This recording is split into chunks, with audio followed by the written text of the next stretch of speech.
star 753 star 10 hash. That's star 753 star 10 hash. And you can always connect with them. Who's asking me to mention the thing again? So the short code is star 753 star 10 hash. Star 753 star 10 hash. And by that, and by that, it gets you onto your Momo portal, and then you enter the amounts that you want to support with. Nothing is small. Nothing is small. If you consider the benefits that will come with this initiative, you will not hesitate at all this morning as you listen to us to dial star 753 hash. And then you will connect with us on our social media pages as well. Star 753 star 10 hash. Star 753 star 10 hash. Again, star 753 star 10 hash. And then it will connect you onto your Momo portal. You enter the amount you want to contribute, and then you also what do you put it? How do you call it? Enter your PIN, and then we are there. I'll share a photo of the edifice to be constructed with Kunzo Tiani, so you can put it out there on the screen, so our viewers and listeners can also have a feel of it and know what they are contributing towards. Marina. Absolutely, and by mention of the military as well, the Chief of Army Staff, a good morning to him as well. Chief of is a big man. Yeah. He's a great guy. This morning, Chief of Air Staff as well, good morning. Chief of Naval Staff, good morning. The Military Secretary, the Chief of Staff. There's also a Chief of Staff in the military. There's a Chief of Staff in the military. Yeah, there are big men in the military. Very. So that goes sweet too. It be the Yakubu manage, you know. But you could have at some point in time decided to relax. Be relaxing for God. Be relaxing. But you opted against it. So I'm sure on good reason. I enjoy talking. It's a calling of God. Yeah. Yes. Let's get into the papers this morning. I'll start off with the Daily Graphic, and this morning they lead with Easter goes developmental, religion takes backseat as tourism, community promotion, brands take over. I suspect this has a lot more to do with the Kwewu Business Forum than any other thing. I will improve road network to ease traffic in Kwewu, President Mahama assures. President Mnangagwa visits Accra Compost and Recycling Plant. That's also on the front page of the Daily Graphic. On the back page, Vice President attends Novi Pogbe Za. Reiterates women's development. Novi is what, brother or friend? Novi Pogbe. Novi is what, brother? So it's a sibling. Sibling. Yeah. Novi Pogbe as well. Yeah. Pogbe. You remember Pogbe back in secondary school? Pogbe chemistry manual. You don't remember that? I didn't do science, so I have no business knowing chemistry manual. Hey, Charlie. Reiterates Women's Development Bank. You know that we're in the second year. Yeah. There was some seed money funding. Earlier it was less than 200 million. Now it's about 400 million, I'm told. That's the minimum capital. Exactly, for savings and loans. Yeah. Right. The Daily Guide is what I have next. They lead as well. Big push benefit side chicks. Hey. Mahama. Yeah, the president said that indeed. Yeah, he said, well, but he mentioned a lot. I mean, why are we interested in just side chicks? It's eye-catchy. Is there because he said that it benefits the wives, it benefits the side chicks, it benefits car dealers, it benefits he masons, mentioned the entire plumbers, carpenters, carpenters. It benefits those who go and sell food at their construction sites. What else did he mention? A couple of, but nail techs, hairstylists. Yes, hairstylists, because side chicks will go with side their chicks money. and wives, right? But I am told that this weekend on Thursday before the Easter holiday, a lot of big men went to withdraw money. This morning is Tuesday. A lot of young ladies will be depositing money. Oh. Yeah. If you know. You are feeding into the agenda of this headline. Oh, I'm just saying, if you know. Deliver value of face sanctions, get fund to contractors, Hajia Safia donates towards Northern Region NPP office, and minority slams government over poor business policies. Jerry Ahmed was at the business forum. Co-business forum, BOG governor highlights policy trade-offs, and woman cuts off daughter's toe. That's unfortunate. The last one I have, Daily Post. Fitch, Ghana's economy likely to withstand impact of US-Iran conflict.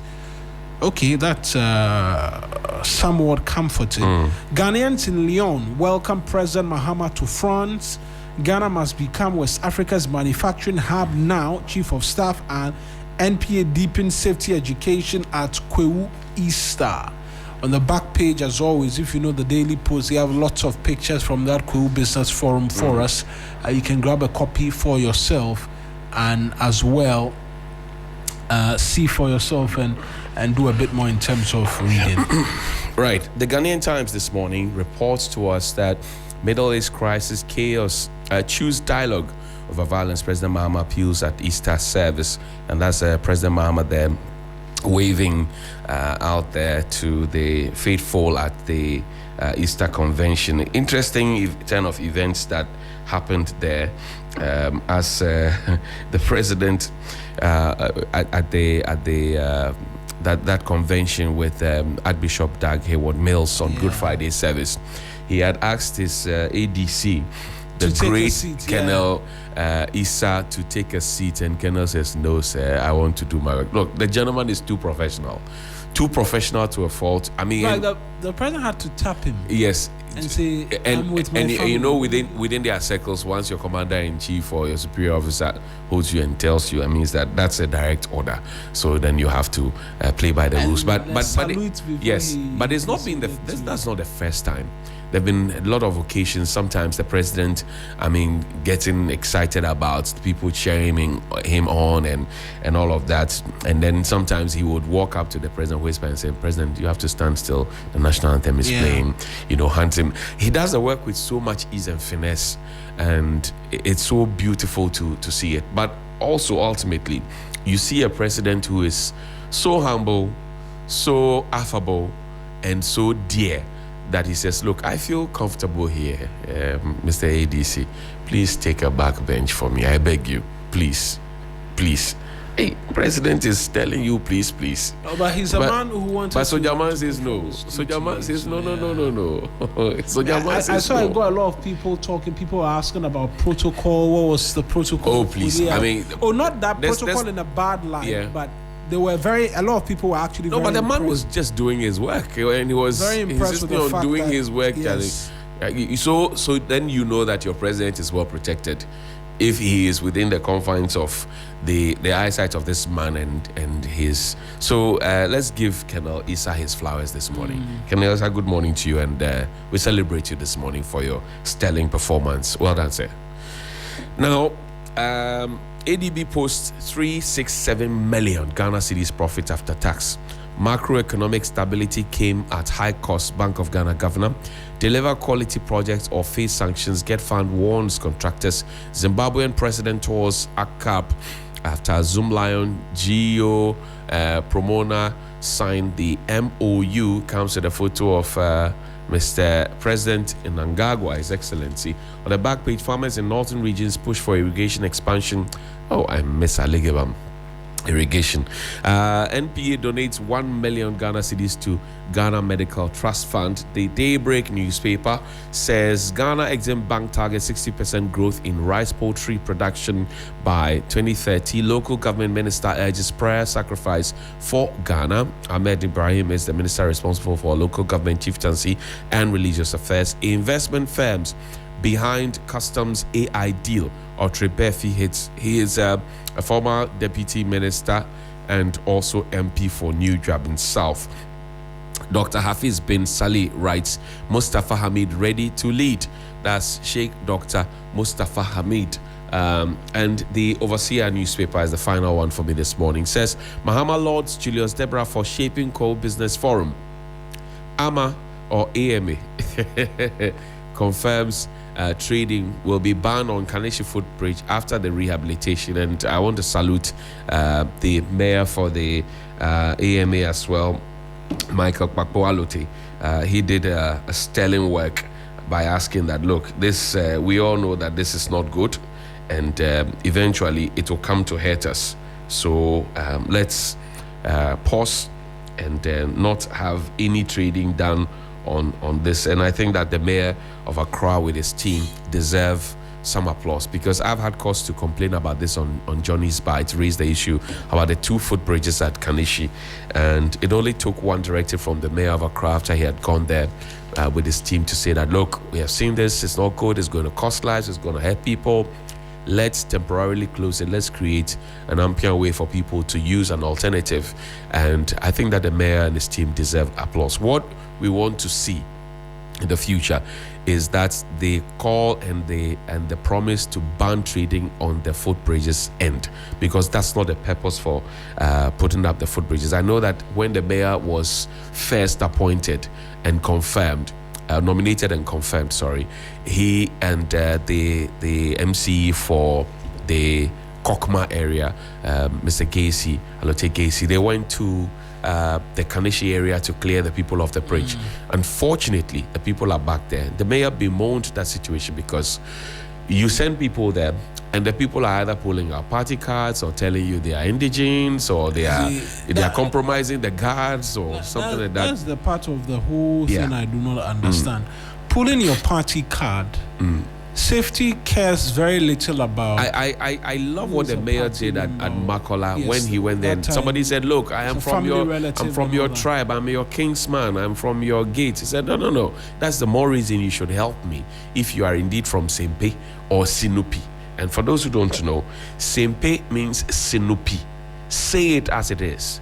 And there's a reason the Sempe folks are on the beach and not inside Gamashi itself, because they were the ones who were telling everybody else how this must be done and how no compromise should be made. And that's how come they appeared right on the coast in Shogun, as they call it. So how do you find a Sempe man or Sinupi man, say it as it is, as mayor of Accra, and you have a kingsman of the mayor saying that, no, he said, no, we cannot do that. What is wrong is wrong, what is right. So Mayor Chano Twaso, how do you say it in Ebe? Chano Yiji, Mayor Yiji Chano Twaso, Yiji.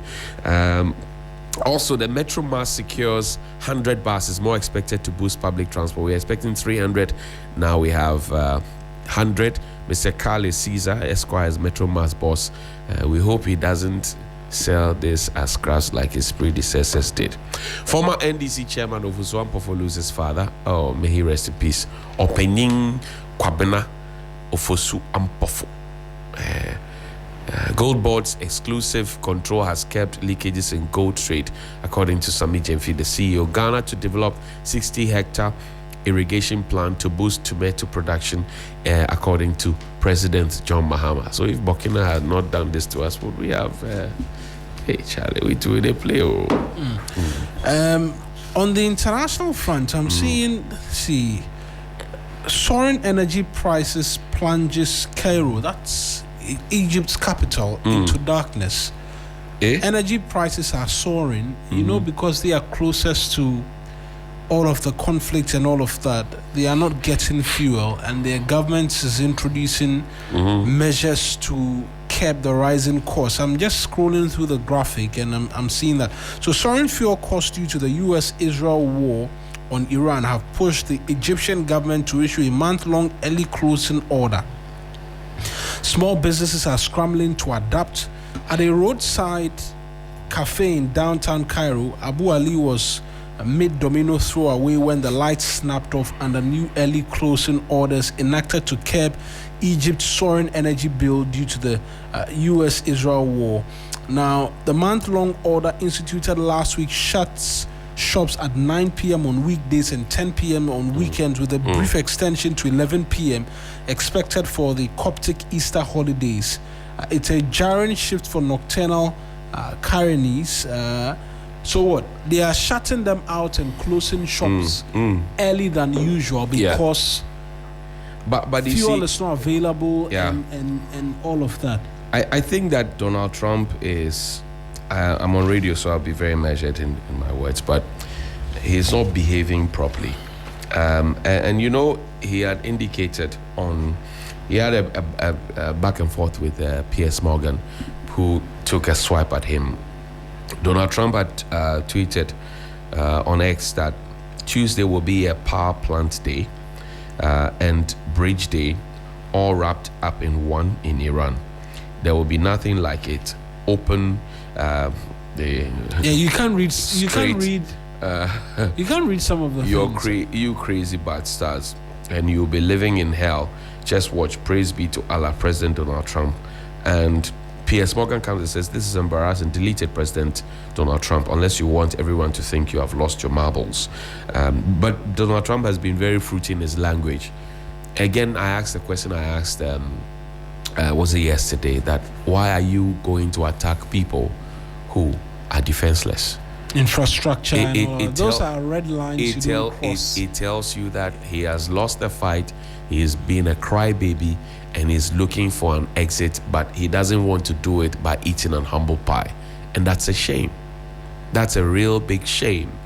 I mean, somebody has to drum sense into the president of the United States. No. I'm saying serious. I'm not sure anybody can. No, but somebody should be able to tell him that, Mr. President, Cafe Bulu. Because what he's doing now. You think he doesn't receive all of the security briefings? Yeah, but I'm saying he doesn't have an understanding as to what's happening within his own country in terms of gas prices and what that is doing to the average American. He does. I want to believe that he's told that, but is said to him diplomatically. But if I were working within his circles, I'll go to him and say, Mr. President, good morning. Are you aware people have been sacked? Yeah, I know generals have been sacked, but I will tell you before you sack me. I tell you, Mr. President. What if those other persons have told him? I don't know. I'm saying that if I were there, I'll say, Mr. President, find a good morning. Find a Mr. President, Oleakeshi noni ofio ofe by heart. Find a cafe bulu. Tell the president straight and walk off. It has to be told. Because it's put all of us in a very tight situation. All of us. And now in a very tight situation. Now there are fears there could be shortages, even for us here in Ghana. And the government it didn't occur to a lot of us, because a lot of the conversation we've been having has been about prices. Right? But if you notice, there's been a consistent message that, we have enough stock to last us up to 6 weeks. Right. We have enough stock to last us up to 6 weeks. Because the reality is that shortages are hitting other West African countries. Senegal is experiencing shortages, and we're learning Egypt is experiencing shortages from just this morning. Now there's a concern. Yesterday I was speaking to Dankanama, who says that, look, we need to take very strategic measures to ensure that we have stock. Otherwise, we could become another story in terms of the Asian Pacific areas and some parts of West Africa and some parts of Africa where the commodity is not even available for you to sell it at the high price to start off with. And that's the danger which this cabinet meeting, which is expected on Thursday, is supposed to look at as well. The indications I get from deep sources indicate that the government wants to perhaps scrap a few things, make life comfortable. But you see, that may be a stopgap measure. The bigger conversation is getting Donald Trump to back off. Because all of this that's happening is because he decided one day to wake up. And as I said yesterday, the US is so fortunate. Wherever they go to preach peace, they find oil. They are so fortunate. Wherever they go to say, we are coming to preach peace to you, they find oil. And I find it strange indeed. Somebody has to talk to him. Where is the United Nations? Where are they? We need to talk to him. Where's the G20, G8? Let's talk to him. Somebody needs to sit him down and tell him that, boss, where you are leading us, it will bring all of us on our knees. And you find real Americans talking about the fact that they appreciated Donald Trump in his first term. They spoke about him. They were happy with the way he was running the country, etc. This second term has been shambolic. Nothing but shambolic. Nothing but shambolic. I mean, you are attacking people who cannot defend themselves because you have a problem with. I mean, the leader of Iran, right? Yeah, with I his mean, spouse. They're all gone. Yeah, they were, and I think it was in the first strike, which They're all killed gone. 160 young girls. They as are well. gone. You killed That one innocent was them. people. They're all gone. What is wrong with you? What is wrong with you? So yes, that's the danger for us here in the country. And I was reading to you what was happening in Egypt. It suggests that things may get a lot worse before they get better. In terms of oil prices as well, let me try and check that, because this is $82 per barrel. But Kunzo, we are way past this right now. We're way past. I think we're in $113 per barrel, if I'm not mistaken. Let me just confirm that quickly. And just a few weeks ago, or a few days ago, we were talking about what it rising sharply from 73 to about 82. We were just checking it here on Sunrise, right? Yeah. And now we have gone over 100 because So 114. somebody woke up one day and decided that I want to be otherwise, not wise. Charlie. So yeah, that's the looming danger for everybody, particularly for us here in Ghana. Outside of the cost at the pump, there is also now what is a concern that we could possibly have shortages if enough. But for now, we have stock, 6 weeks, up to 6 weeks in terms of stock. That's the update that's been provided by the NPA and all of that. I pray that we get out of this. I honestly believe that somebody has to meet Donald Trump at the point of his need of... He's been abandoned by all of his NATO allies, and he's been complaining about that. Yeah, but the point is that if what you are doing is endangering everybody's life, why should anybody still be your ally? What does he understand by the word ally? The word ally, what does it mean? Is he being an ally to anybody? All the people, France, Germany, everybody is not interested in what you are doing. And I'm saying if Donald Trump really wants a war, he should go to Kim Jong-un. He should go and try his rubbish there. He should go and attempt. He will see Pepe. So word on the street actually is that their attempt to smoothen the hostilities between the US and North Korea as well. Yeah, but I'm saying that if he wants, he should go there and go and try this nonsense that he's doing now. Because what he's doing doesn't clearly make sense. It doesn't make sense. The entire world has if you leave Iran alone, everybody will be happy. Look, Ras Mubarak is one of the people who have been very vociferous on this Iran-Israel thing. And you watch the videos and you see how children and women particularly, a child who was rescued, mother dead, father dead, and the child was just there helpless. Where does the child go? And the bombs have not stopped. It doesn't make sense. It doesn't make sense. When you finish, you say, God bless America. With what? With what? Charlie, Diplomacy 101. Let's look on the brighter side. Kuzo, please put the Ghana Armed Forces Special Needs School project up there so we can see those of you. So you can also contribute. I want you to contribute because this is a very important one. That's the edifice, Mawina. So this is what they plan on doing. This what the plan is about. The whole plan is to get this constructed nicely, and you can always contribute by sending your money to *753*10#, and then it will connect you with prompts to get onto your mobile money account, and then you send whatever you have, and you should contribute *753*10#. Stay the future. Yes, and this is it. So there's a swimming pool, Marina.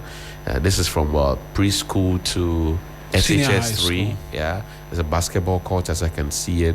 There's some solar panels in there, and this was unveiled by the CDS, Lieutenant General Japan,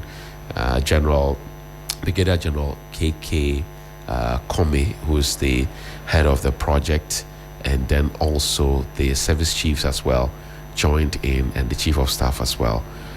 They all joined in. So this is what they intend to construct, and I think it's a laudable idea.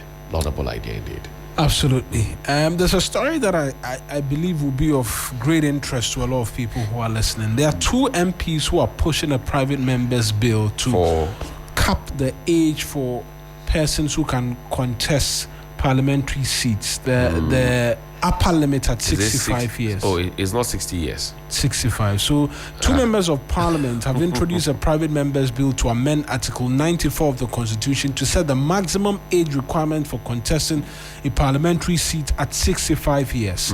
They are the NDC MP for Salaga South, Hajia Zuwira Mohammed Brahima, and the independent MP for Asante Akim North, Ohene Kwame Frimpong. The object of the bill is to amend Article 94 of the Constitution to introduce a maximum age of 65 years for qualification and eligibility as MP and related matters. The proposed bill seeks to modernize parliamentary eligibility standards in line with demographic realities, institutional performance, consideration, and democratic renewal. By introducing a reasonable maximum age requirement, Ghana will reinforce accountability, governance, while promoting intergenerational equity and sustainable political leadership, they said. You expected it to be 60? Yes, because that's what our constitution says. It has to be 60. I am still on the let the retirees go and let the young grow campaign. I have not stopped. People will try and make mockery out of it, but it is what it is. If we are asking civil servants to be retired at 60, why are we making an exception for parliamentarians? There are many young people, and we saw Edem Agbana in parliament, for example, asking very tough questions. I've seen Millicent Amankwa-Yeboah in parliament asking tough questions. Sam George at the time. We've seen Reverend John in Tim Fojo asking tough questions. We've seen many young people. Dominic Nitiwo, when he joined parliament, was a very, very young man. We've seen them ask questions. We've seen Kojo Opon Nkrumah, who also entered parliament when he was under 40, right? We've seen many of them. Arnaud Dompré, Jerry Ahmed Shaib, OPK, Davis Opoku, all of them. Most of them are contemporaries, are my contemporaries. Says that they are in parliament, so we call them honorable. Sometimes their stomach is bigger than yours, so it's okay. Yeah. But they are all people within their youthful bracket, and they are doing exceptionally well. Alexander Apenyo-Marking or Sahin is what, 46 going on 47 maybe. Yeah, he also entered relatively young. Relatively young. Atufor Singh entered relatively young. You can mention lots and lots of names who have distinguished themselves in parliament. So why do we have to take it to 65? I thought that the private members bill was going to ask that we specifically perform per the maxims of equity. We specifically perform by asking the Mental Health Authority to check those who aspire to be parliamentarians for sound mind. It is in the Constitution that you have to be of sound mind to be a parliamentarian. No? Man, answer me. Yeah. It is in the Constitution. Most certainly. You have to be 21 years and above. You have to live in a constituency. You have to be of sound mind. Who checks sound mind? Because if we check sound mind, I'm not sure anybody in his right senses will pick ballot sheets in parliament to chew and run away with it. And you have co-parliamentarians slapping the person and beating him like a thief at Malamata Market. I'm not sure that if you had the right senses and you had been checked for sound mind, anybody would lift a table in parliament, break and destroy parliamentary, property on live TV if we had sound mind. Sound mind is not in suit and tie or agbada and three-piece or batakari. No. Sound mind is when you do the right thing. And especially when you know there are TV cameras on you, it's beaming live across the world, and you still choose to misbehave. Sound mind, it be a different matter. So I thought that this private members bill was going to talk about age 60 and also talk about people being taken through the mental process. When you aspire to join the military or the police or prisons or fire service or immigration or police or whatever it is, they take you through medical examination, no? Yeah, they do. If you fail the medical examination, you may be looking physically fit, but if medically you are found not to be fit, you are rejected, no? No? Yeah. Endurance says if you fail, no? There's a standard for all of them. why don't we have a standard for Parliament? Or the standard is just on paper? I'm still waiting for the Speaker of Parliament. And I mentioned it to him in an editors forum that if he doesn't solve the problems, these problems that we have mentioned, sound mind, for example, another example is where somebody who has served as chairman of the Public Accounts Committee before knows the essence of the oath in Parliament, knows that it could be counted as perjury if you swear the oath and lie on national TV, came to tell lies on national TV. Sputnik v Chobo, you remember? Sputnik v Chobo, Cash for Seats, you remember? Yeah. Many of them.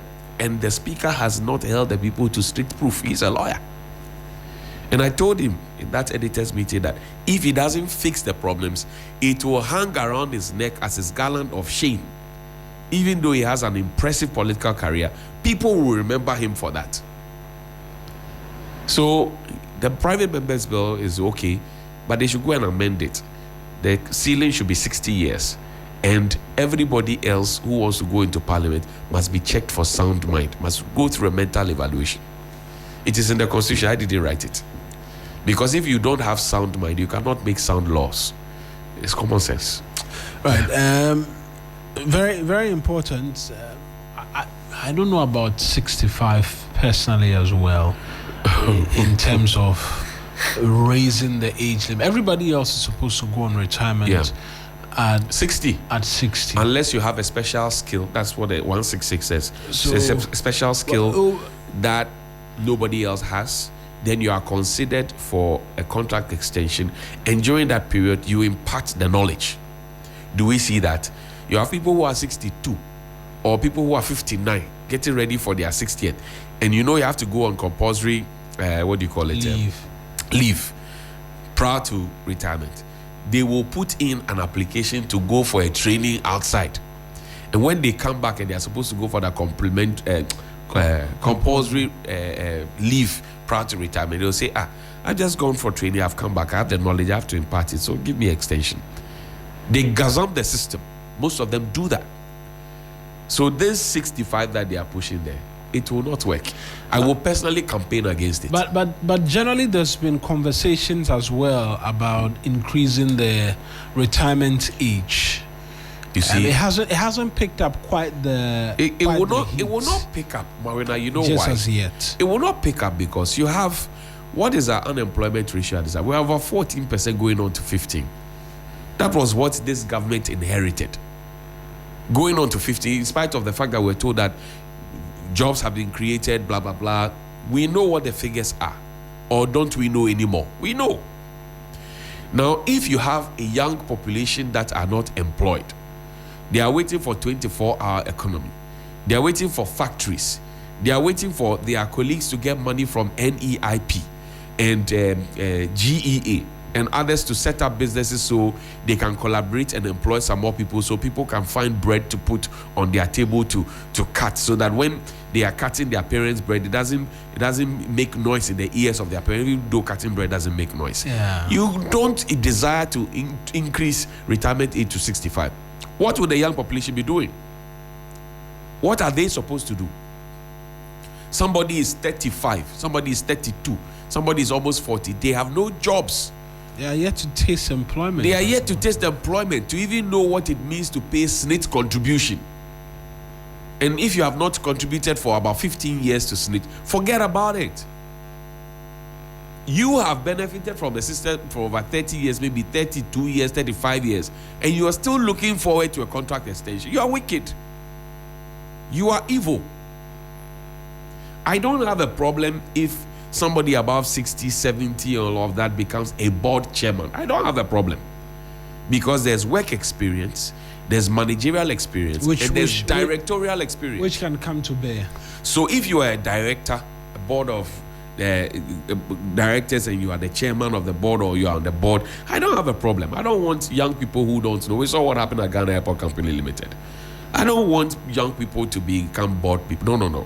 I want a matured, old person, experienced person who has lived through life, who's seen it, who is not greedy to come and eat with both left and right hand, to be board chairman. And will be directing affairs with a lot of patience and finesse and experience and, qualification, etc.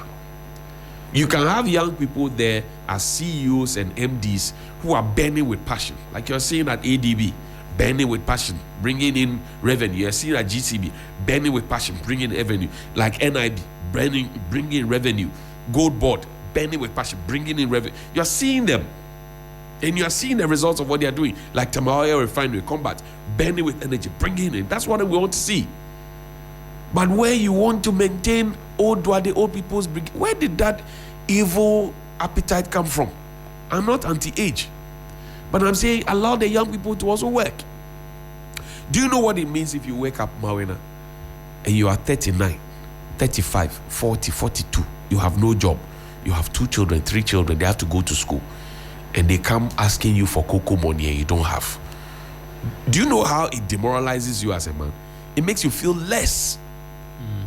Way less. Look, a lot of people are these days, somebody told me that a lot of people are married these days not because they are in love. They are married for convenience. The girl in father get money. The girl himself, he chop 35. Nobody they come. Me too, are they here?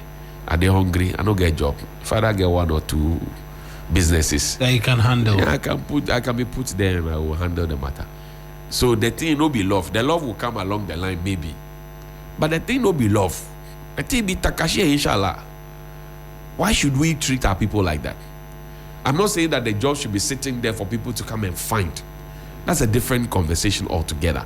The enabling environment, government spending more to expand the economy and widen it and make people get an opportunity, and not necessarily having old people's brigade.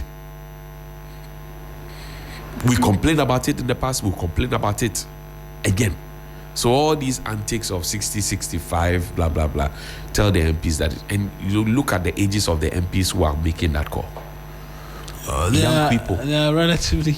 Their colleagues... Not young, but please. Relatively young. What is young? How old? Mention their names. And let's find their ages on the parliamentary website. let me go. We'll find their names on the parliamentary website because they put their ages there. We'll find. So it's not about a 47-year-old woman calling a 35-year-old young man. Salaga you are all young. Salaga South Member of Parliament, yes, let's Hajia Zuwera. Let's find Hajia Zuwera and find their ages and see if the things they told the young people in their constituencies is what they have gone to Parliament to do. Mind you, parliamentarians are representing their constituents. They are not representing their party people. She was born in 1997. When I had completed... No, 1970, sorry, I beg you. 1970. Yeah, 19... So if you calculate 1980, 1990, 2000, 2010, 2020. 56. Yes. 56. So you see, protection of interest. 56. Protection of interest. Because after this parliamentary term, right, we are in the second year, right? After this one, by the time we get to the end of 2028, they chop 58. You see the thing? They chop 58. She would have 58. So then 2 years, 60. And then you need what? Another 2 years to make what? 62, right? So now the 65 works in their favor. Find the other gentleman. Yes, let's But have they always adhered to this? Oh, relax. Find the thing. Ohene Kwame Frimpong. Yes, let's find him. I'm sure he's relatively younger. 86. 1986. 86. My younger brother. Yeah. So he should be in the region. So. His classmates and schoolmates and his friends in the constituency, those who queued to vote for him in the rain and in the sun and in the dust and in the heat, do they all have jobs? Do they have jobs? 40-year-old man. So yeah, he is young. So life begins at 40. So he is aiming at. He's a young person. Yeah, but I'm saying that oh, Charlie. A number of comments on Facebook. This one, Kojo Fiagbe says, "I've been a supporter of Donald Trump from day one, but at this point, the American Society of Psychology." Oh, I'm not sure I can proceed. So they have to find him and do it. No, as a sitting president. He comes back to say that for the bill to Parliament, I think the focus should rather be on mental capabilities of our parliamentarians. He agrees with me. and not the age. Check test for mental soundness. I'm telling you. It's in the Pedro Constitution. Medina Cruz says, live from Indianapolis, Kumasi, Tanaso, Keswen Junction. That's where he's listening to us from. Koko Krachi in Obuasi. We haven't spoken about sachet water this morning, but he's drawing our attention to sachet water in Galamsey. And so I understand that the government has asked that the 15 CD price increment be put on hold until after the cabinet meeting. In fact, they intend to engage them. The plastic manufacturers and then the sachet water producers. Right. The trade minister says she intends to engage them, but in the corners of the conversation, the people say they've not been engaged, and so for them they are going to go ahead. To engage is not engagement. No, I mean there's a date slated for it, which is tomorrow. Actually, they're supposed to meet them tomorrow. Tomorrow is the 8th. Charlie, Representation of the People Law 1992, PNDC Law 284, right? And I'm going to read a portion of it for you. Where is this? Bring your head. Section 7, qualification of voters. And then it comes, in fact, Section 8, right? 8.2. A person shall not be qualified to be a member of parliament if he owes allegiance to a country other than Ghana. That's what happened to Jachi Kwei Singh and a couple of others. B, has been adjudged or otherwise declared bankrupt under any law in force in Ghana and has not been discharged, or to be of unsound mind or is detained as a criminal lunatic under any law in force in Ghana, or has been convicted for treason, blah, blah, blah, blah, blah. We are very concerned about those who are refused the opportunity to go to parliament because they are either ex-convicts or whatever it is, right? Why are we not interested about those who don't have sound mind? How do we even check for the sound mind? Yes, that's the part I was going to get to. Because nobody checks for it. Nobody check. Everybody who goes to pick a form at the Electoral Commission, the Electoral Commission should be busy asking for. They will ask for police clearance certificate, right? They should be asking you, go to the mental hospital and go and let them check you. I can correct, I'll be correct. Then we can come and say you can become a member of parliament. When we were all asking for Mr. Ken Ofori-Atta to go, you remember that? Members of parliament came and told us that their parliamentary membership, right? Their constituents told them that, when you go to parliament, that was Lawyer Apia Kubi and his team, right? He said, we went to our constituencies and they told us to come and tell you that if Mr. Ofori-Atta, what's it? Is it Dubois, right? Yeah. And then the other one, if they don't leave, we will not participate in the hearing of the budget and even the debate. That was what they said. That we went to our constituents and our constituents told us to come and tell you this. How did they make the U-turn? Did they go back to their constituents to go and ask them that we have changed our mind after we were met by the president at Alisa Hotel? Did they come to tell the people that they went back to their constituents? Does that show sound mind? As for sound mind, the definition is... that's what I'm saying, that sketchy. The EC should demand the certificates that, this man, we have seen him, we have evaluated him, he is of sound mind. Wouldn't that create an avenue for people to just be getting certification and be paying money for so it? that whoever does the wrong certification for you, this is a law, then the person would have committed a crime against the state and the person will have to be dealt with. You think that those who go and fake medical records and take it either to the Ghana Armed Forces or police or prisons or fire service or immigration to want to go and join, if they are found that they are not dealt with, you are dealt with. We should treat parliament the same way. You should be of sound mind.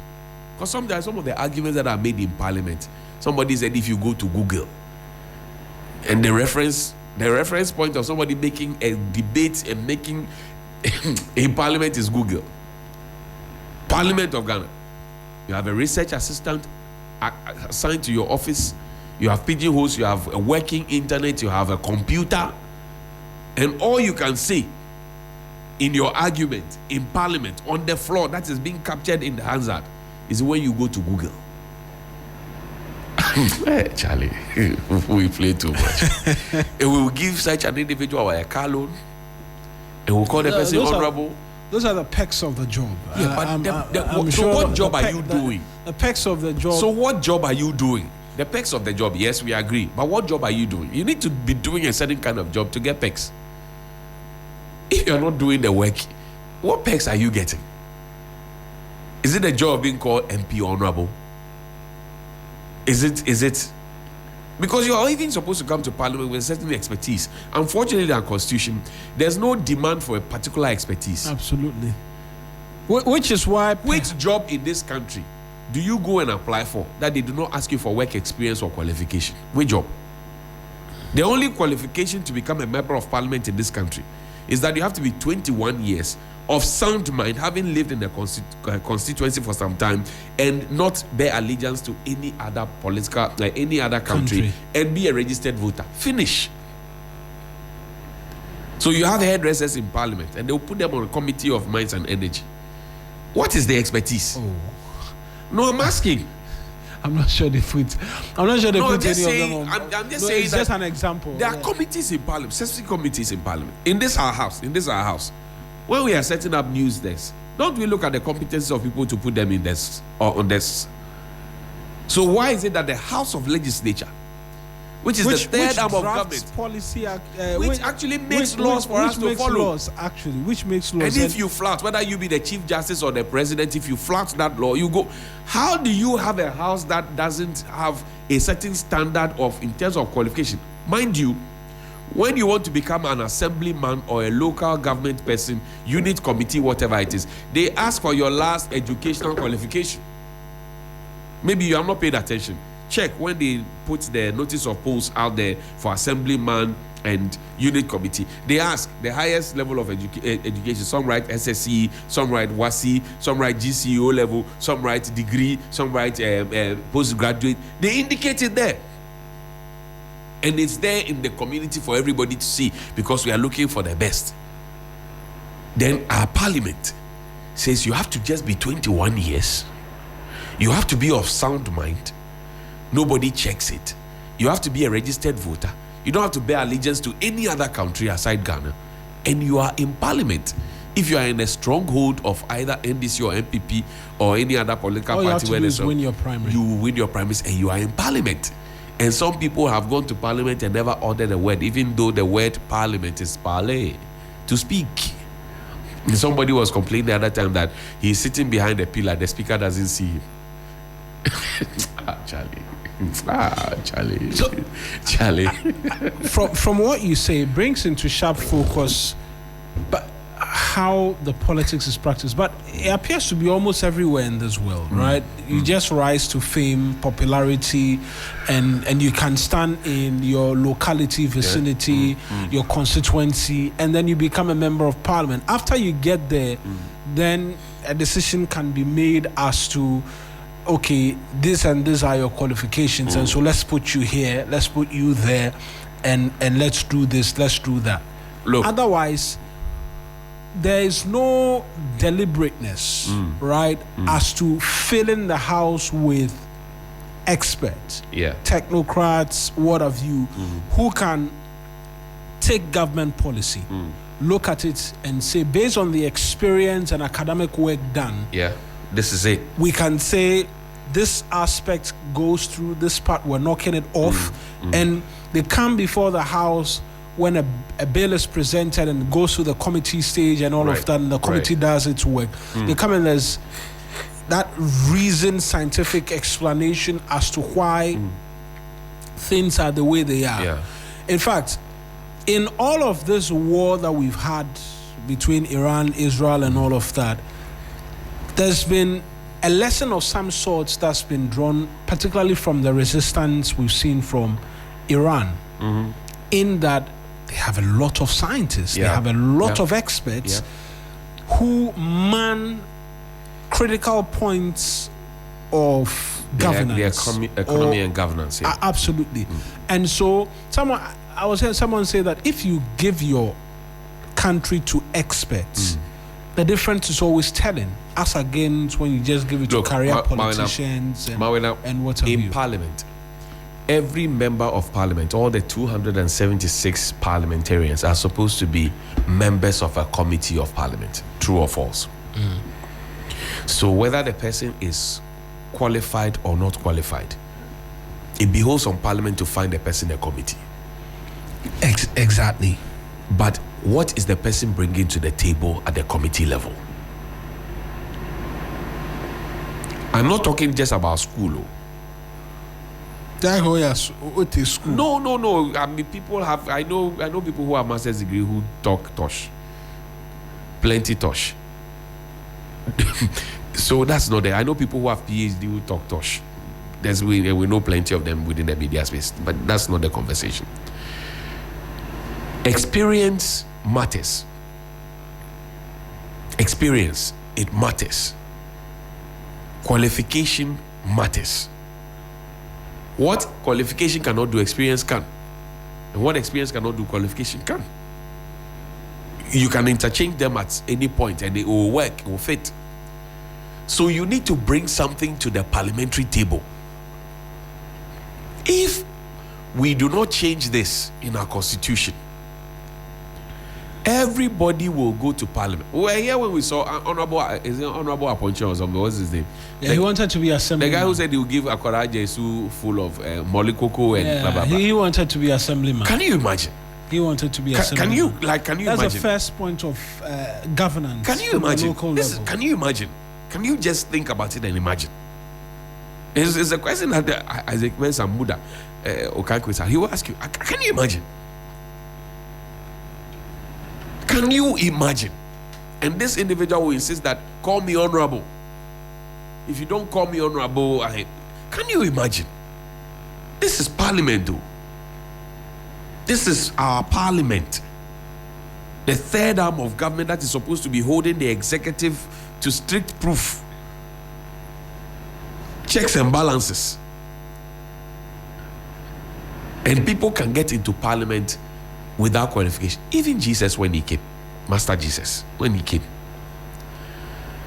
and he was looking for disciples, he went looking around for people who were working, people who had experience. No, he was looking for. I'm trying to find Peter the fisherman, Judas the tax collector, the treasurer.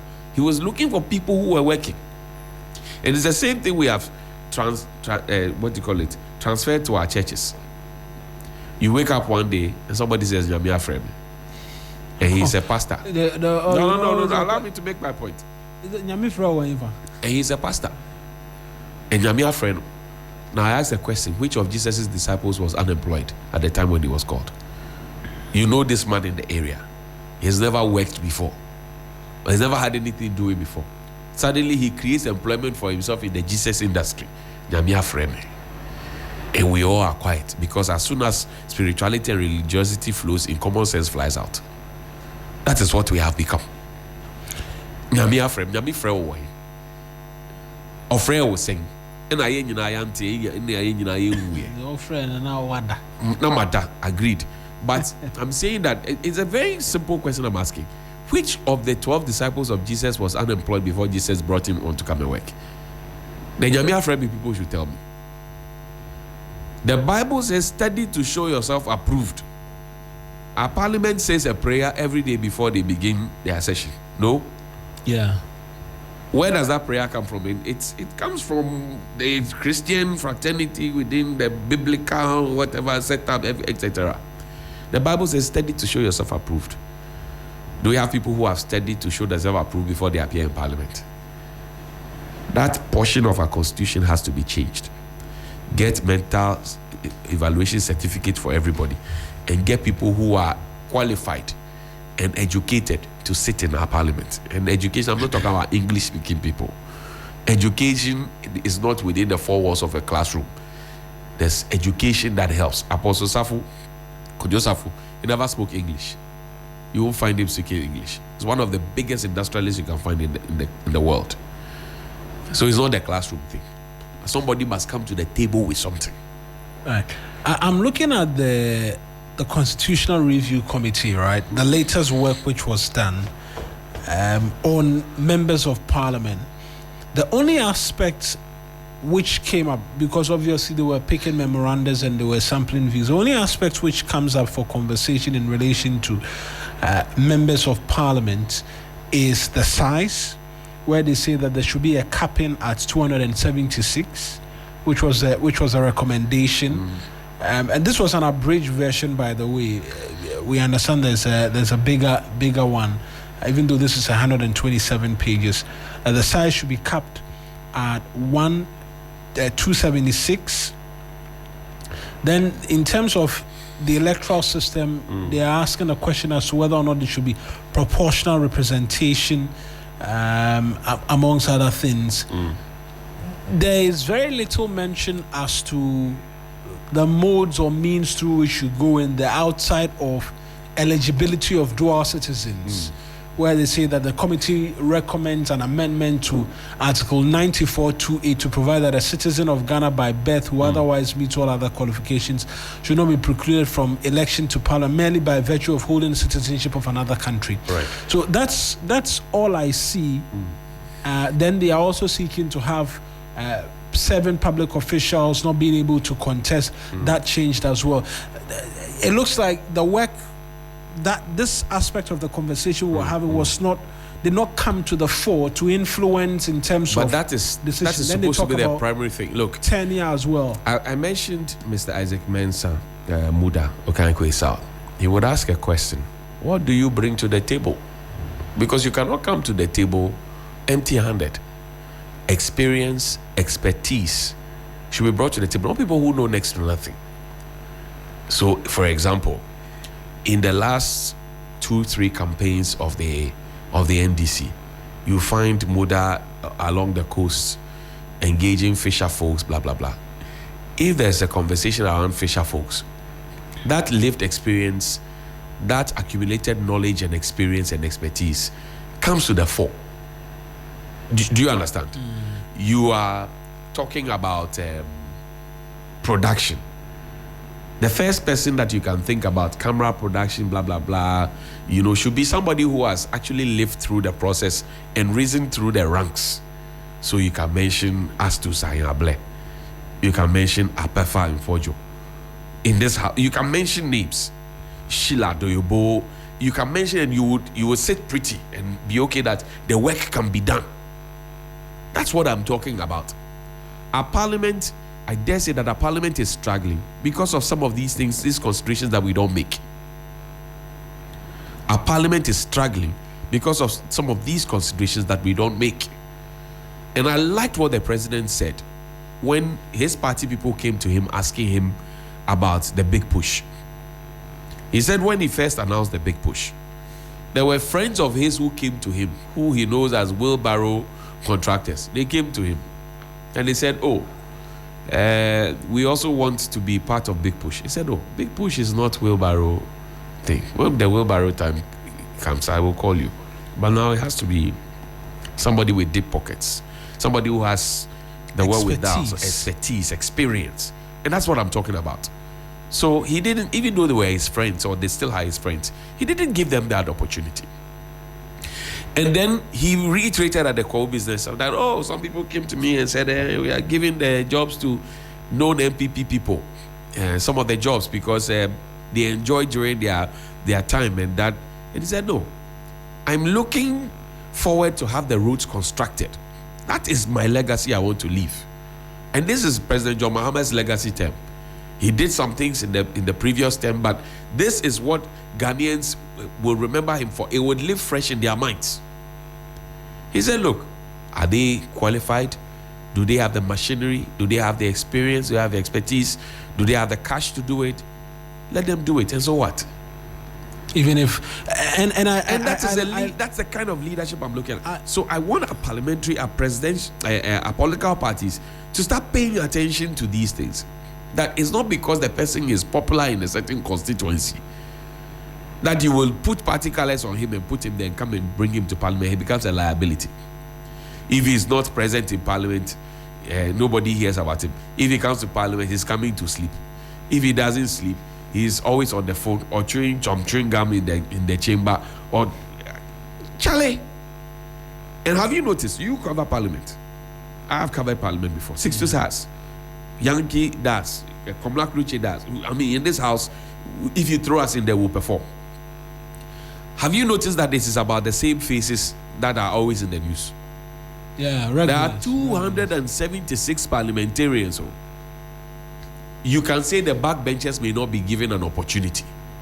But even the Speaker of Parliament, Speaker Bagbin, he's dedicated Fridays for backbenchers and first-timers to also join in the debate. And make public statements. And make public statements.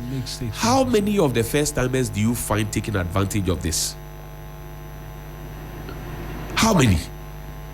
I'm saying the duty of a parliamentarian is to speak, to analyze, to read documents, to draft laws. Your duty is set out for you.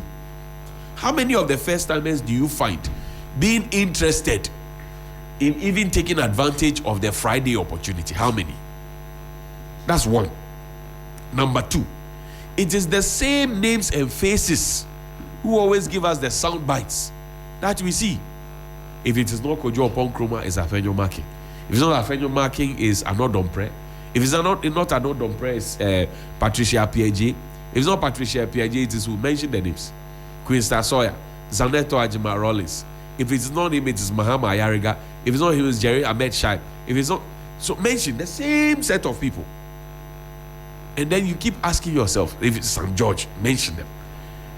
Minta Kando. Same set of people. Kwame Agboja. So where are the others? And these names I'm mentioning is not even up to 100.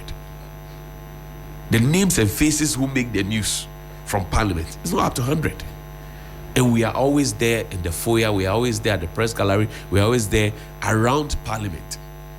If you are a member of Parliament and you think that you have something to say, call us and tell us, and we'll come and record you and come and play it, if it makes sense.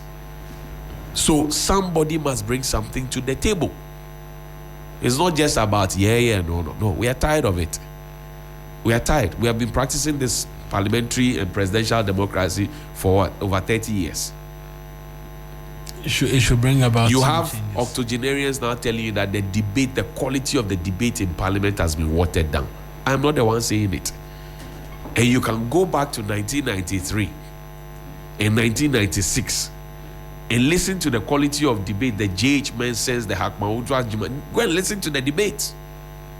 Speaker was there when it all began. The Yile Tres and go and listen to the debate. Go and listen to the Johnny Debrugis. Go and listen to the debate. And listen to the debate now. Right. That will take us into 12 to the top of the hour. Bilashen is here, and so it presupposes sports is on the horizon. How far are we in terms of getting a replacement for the Black Stars coach? We are still waiting for an announcement by the GFA. So many names have been rumored in, and eventually those names have been more or less removed of the equation. Since Kurt said last week that we'll get a new coach in a week or two, week one has already passed. Week two is about to end. We've entered week two. So by Friday, we hope to see the name of the new coach. If not, then a lot more questions will be asked as to what the process is. I mean, he did mention about 600 applicants and all of that. How has that been checked out and all of that? Because time. Are you sure about the 600 number? Though? That's what he said. I didn't say it. He said it. I mean, something in me. Yeah, persons are interested in the Black Stars job, but 600 applicants was a bit. I felt like, who brought out that figure? No, it was a GFA president. I just felt 600 they give himself high. Yeah. They give himself high. Yes, I know people are interested in the Black Stars job. That's without doubt. So it means that at the time when Otuado, much, but I'm saying that if indeed we have 600 people who are interested in this job, then at the time when Otuado was so sourced for us, we had a lot more people who were not. We've always had people who are interested. So why did we choose Otuado of all people? They said he impressed at the interview. He spoke English. You see the problem. You see the thing I've been talking about since morning. All morning. This is what I've been saying. Abaye Blofo. The criteria. No, you shouldn't have even said this. That he See, impressed at the interview. Abaye, come on, Mawena, Mawena, Abaye Blofo, they go speak all the English. When you put them at the position 0. They will speak fluent and lucid English. They speak better than the Queen and King. But performance level, we also the performance shambolic from day one. Shambolic. Oh, but he qualified us to the World Cup. I'm saying, is he the first one qualified us to the World Cup? Shambolic. Shambolic. And you know, in this country, what we don't do is that even if the person is in the role and the person doesn't perform, we still go ahead to pay the person all the pecs. So that's what we do with our state-owned enterprises. The person is there, collapsing the state-owned enterprise. He's not making profit. He's always declaring losses. Nothing is moving, no production is happening, everything. But every month he gets everything that is on paper. He has his V8, he has his bodyguard, he has his house, he has his maid servants, he has his garden boy, he has a gatesman, he has travel allowance, entertainment. You are not performing, you want entertainment. But when we were in school, primary school, if you go to school and your father says between 1 and 5, first to fifth position, if you don't place, or maybe some parents even do first to 10th, if you don't place in there, don't come and be looking for any Christmas gift or any special Easter gift. But when you know, Yeah. and you come, you are 32 in the class, you are number 31, and you still get everything. How would you learn? That's what we do to state-owned enterprises and bosses of state organizations that are not functional and are not declaring profit. Me, I've told the president, if any of your appointees fails to meet the mark, The first quarter, sack is the done. person. I think the public, the audited financials of the respective state-owned agencies as well should be public by now for a bit of dissection for us to appreciate how well they are doing. If somebody is not working, we will ECG, advocate for the person to be sacked. and all of that. It will be nice to have all of those documents. There are many people who are waiting on this. And speaking of which, Mawena, before Bill comes, Akabli shared this document, a court judgment in the Superior Court of Judicature in the Supreme Court AD 2026. Quorum, Amadu JSC presiding, Professor Mensa Bonso, Mrs. JSC, Kulendi JSC, Dakwasari JSC, Jamefet JSC. It's a civil appeal. It traveled from the High Court to the Appeal Court and then finally ended up at the Supreme Court. Now, this is Elom Kwame Goni, appellant versus Vodafone Ghana Limited, Attorney General Limited, and National Communications Authority, the respondents. Now, this is what happened. We understand that the court had ruled that Vodafone breached privacy of the customers by using the use of a Ghana card details to register number and mobile money account for another customer. His card details were used, and he was being asked to provide evidence. His lawyer said, look, Vodafone and NCA, they are holding the evidence. Why are you asking me? Ask them to present. In fact, the court. So what the court did was to allow that they said that the declaration of privacy has been breached. 10,000 damages against Vodafone only cost 10,000 Ghana cedis. Other reliefs like disclosure of records refused. Now, this brings us to what Sam George has been talking about. And in the past few weeks, he's come under a lot of flack, right? That he wants to do SIM re-registration and that he refused to do it in the past and that he'll be given a taste of his own medicine.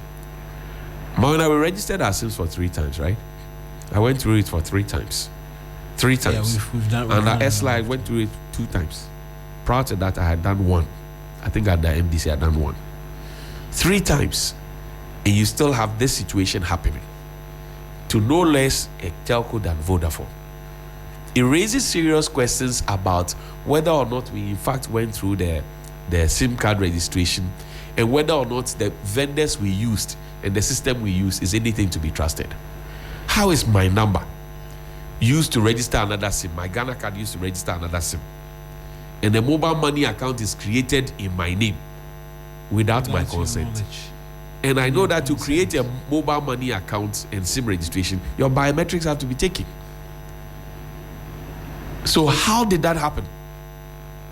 And we have done SIM card registration in this country. It's a question that Madam Esno also has to come and answer, and Sam George has to come and be talking to us as well.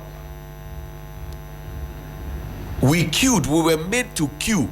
It was a very tiresome process.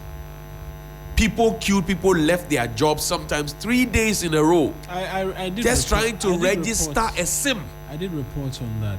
Sitting in the hot sun under some small canopy. Chaotic situation. We were all put through it. We were literally threatened. If you don't register, we'll deactivate your SIM. The Supreme Court has ruled that the SIM card registration we did, at least for this one individual, not for everybody, because this is what we have, was flawed. Because this person's SIM had been registered in his name. Without his consent. Without his consent. The Supreme Court ruled that the appeal court erred. They failed. Those are the words. They failed. Somebody goes to the High Court.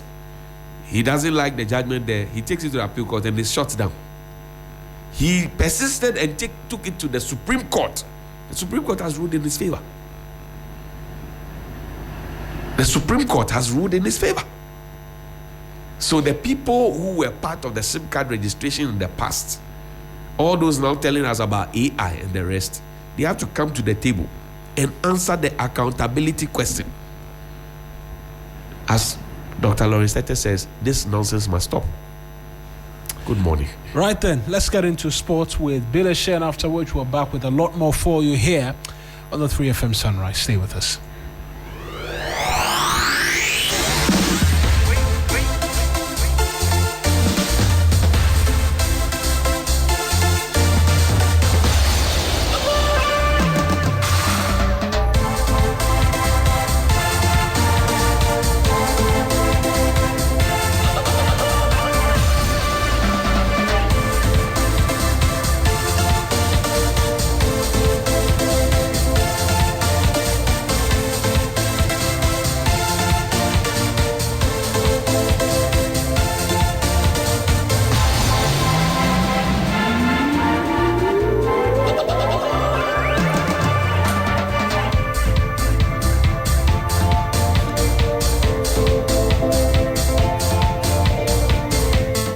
Hello, good morning and welcome to Sports here on Sunrise on 3FM 92.7. My name is Bill Ishen. So our first story, Asante Kotoko's Ghana Premier League clash against Samatex at the Baba Yara Stadium was called off following a heavy downpour on Monday. The match was goalless at the time of abandonment, with referee Nathan Anafo halting proceedings after assessing the pitch conditions early in the second half. The following 3 Sports report has more. Monday 28 game between Asante Kotoko and Samatex here at the Baba Yara Sports Stadium has been rained off. After the first 45 minutes where Asante Kotoko created the better of chances but couldn't put the ball at the back of the net, it was Samatex that defended their line very well. Were very resolute at the back, being led by former Hartlepool defender Kwesi Agbesima. He made sure that Albert Amua was a mere passenger in the first 45 minutes, and there was a mere periphery in the game, even though he had one glorious opportunity which he couldn't put at the back of the net. Samatex also threatened as they came close to scoring by goalkeeper Aziz Dari of Asante Kotoko, pulled off a magnificent save to ensure the first half ended goalless. Just when the players left the pitch, heavy downpour came on here at the Baba Yara Sports Stadium. The race has not even stopped, and the referee together with the match commissioner had to come onto the pitch and see if it's still playable. But after the assessment, the referee said that the soggy nature of the pitch will not be good for the game to continue. So the game has been rescheduled to Tuesday at 9 a.m. here at the Baba Yara Sports Stadium, where the second 45 minutes will be played. So Asante Kotoko will have to come back and see if they can get 3 points. That was a report by my colleague Mutala Yakubu. We'll be heading to Europe shortly, but before that, let's do some boxing, where Ghanaian boxers are intensifying preparations ahead of the much-anticipated Legacy Rise Fight Night at the Bukom Boxing Arena. The event is set to feature 10 exciting bouts, including a number of title defenses, as well as international matchups, promising a thrilling night for boxing fans. Headlining the card, Theophilus Alote will face Namibia's Jonas Erastus in what is expected to be a fiercely contested clash. The co-main event will see Ahmed Abdullah go head-to-head with Obaro Radajai, with several other rising stars also able to showcase their talent on the night. Now, speaking ahead of the event, Chief Commercial Officer for Legacy Rise, David Aloka, outlined the long-term vision behind the initiative, emphasizing the platform it provides for developing Ghanaian boxing talent. We've had some incredible fighters over the span of several years, from the DK Poisons, we've had so many great fighters that have come out there, to the Zuma Nelsons, but we had a period of time of a lull, right? And the talent, we know that the talent is there. We know that boxing is the beating heart of Bukom, of Jamestown, with so many skilled trainers, with so many well-accomplished managers. So we wanted to spend some time and align ourselves with some great talent, because our aim, in essence, is to have a world champion from Ghana, but that is also trained by a Ghanaian with a Ghanaian promoter, which hasn't been done before as a trifecta. And the aim of us is to cover all of those bases from that standpoint. And the strategic moves that we've made in terms of the type of fighters that we signed, the companies that we've aligned with, the DAZNs, the Matchroom Boxings, the 258 of Anthony Joshua as well. All of these things coming together, tapping into the blood, sweat and tears that have gone several years ahead of us. All of the combination of all this coming together is very important, and that's exactly what we're trying to drive right now. Right, that was David Aloka from Legacy Rise Sports. Now let's head to Europe, because it's another big night of European football as the UEFA Champions League quarterfinals take center stage across the continent. Two crucial first leg ties are on the schedule, with Europe's elite clubs battling for a place in the semi-finals of the competition. In the headline game, Real Madrid host Bayern Munich at the Santiago Bernabeu in a clash of European giants. Elsewhere, Arsenal are on the road as they take on Sporting CP in Portugal. Now, ahead of tonight's UEFA Champions League quarter-final fixtures, the managers are already expressing confidence in their teams.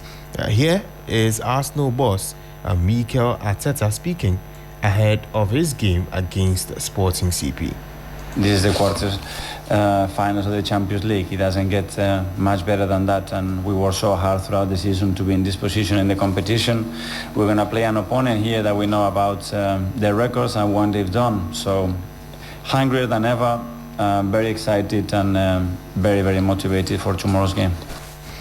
Meanwhile, Vincent Kompany, head coach of Bayern Munich, is confident that his side can secure a positive result at the Bernabeu.